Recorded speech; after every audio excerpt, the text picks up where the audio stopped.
Estamos aqui no dia 46, capítulo 12 da nossa leitura devocional do livro de Lucas. Começando aqui no capítulo 12, Jesus fala a respeito dos fariseus e do fermento dos fariseus, que para Jesus é a hipocrisia.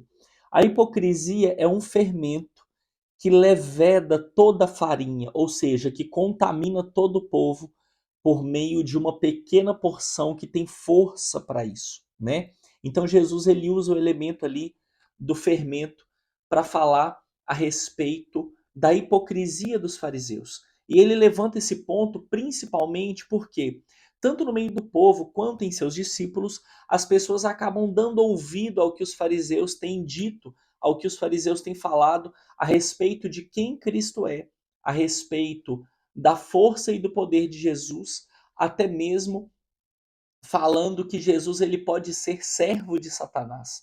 Então, quando os fariseus eles trazem isso, eles estão blasfemando contra a pessoa de Cristo e até mesmo contra o Espírito Santo de Deus. Então, Jesus ele chama a atenção aqui do versículo 1 ao versículo 12, versículo 21, perdão, do texto. Jesus ele vem trazendo um ponto de atenção tanto para os fariseus quanto para os seguidores de Cristo, para que eles venham entender o problema de se ouvir aos fariseus, de se dar ouvido ao pecado dos fariseus e assim contaminar o povo em relação a isso.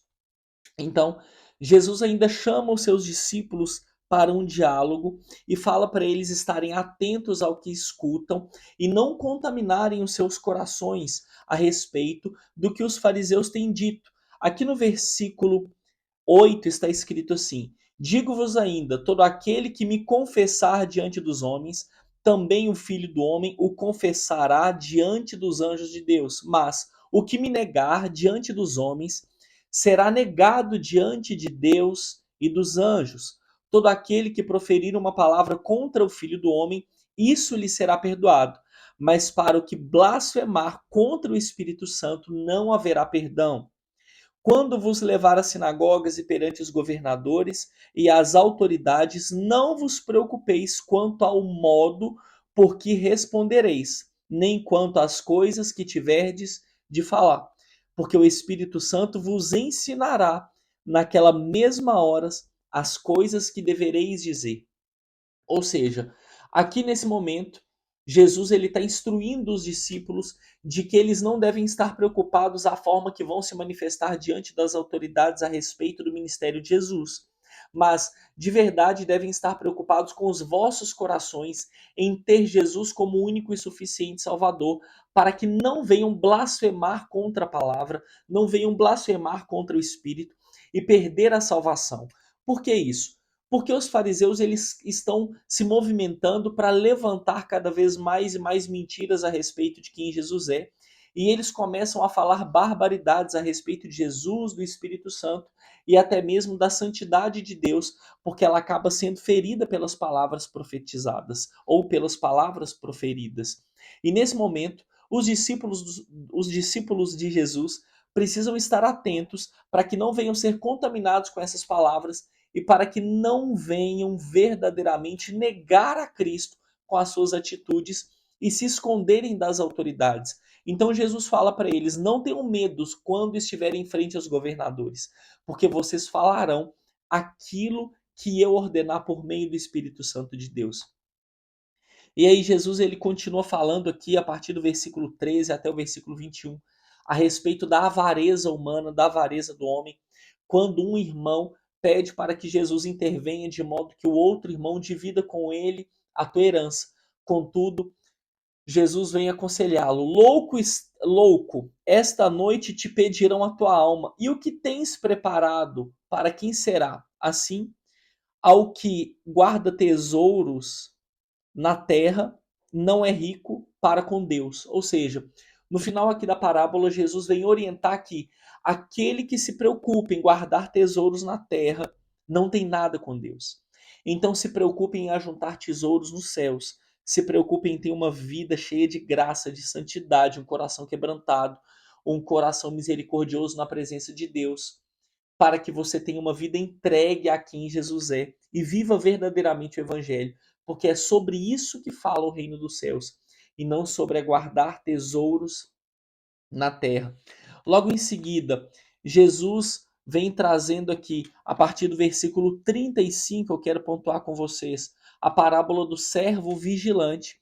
E finalizando aqui, Jesus fala a partir do versículo 49 sobre o cumprimento das coisas. Eu vim para lançar fogo sobre a terra, e bem quisera que já estivesse a arder. Tenho, porém, um batismo com o que lhe de ser batizados, quanto me angustio até ao que mesmo se realize. Supondes que vim para dar paz à terra? Não, eu vos afirmo, antes divisão. Ou seja, Jesus traz uma mensagem muito pesada aqui para o povo, que é a mensagem, na verdade, de que ele não veio trazer paz. Jesus ele veio trazer divisão entre o povo. Porque alguns irão querer ser santos e outros não.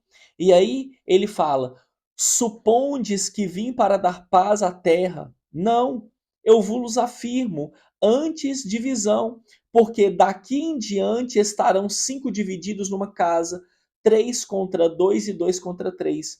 Estarão divididos, pois, contra filho, filho contra pai, mãe contra filho, filho contra mãe, sogra contra nora e nora contra sogro. Esses são os sinais dos fins dos tempos. E ele continua dizendo: disse também a multidões: quando vedes aparecer uma nuvem no poente, logo dizeis que vem chuva, e assim acontece. E quando vedes soprar o vento sul, dizes que haverá calor, e assim acontece.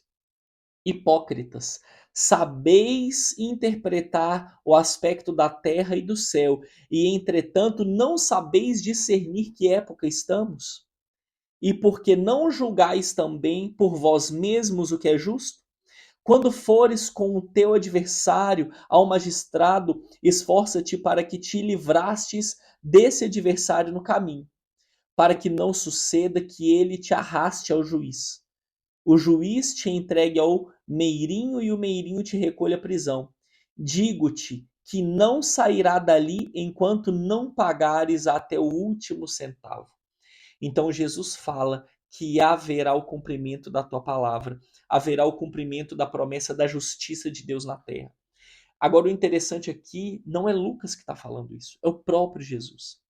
Essas são falas do Jesus que veio por amor, por graça, por misericórdia, mas que nós não venhamos esquecer que Jesus é a santa justiça de Deus manifesta na terra.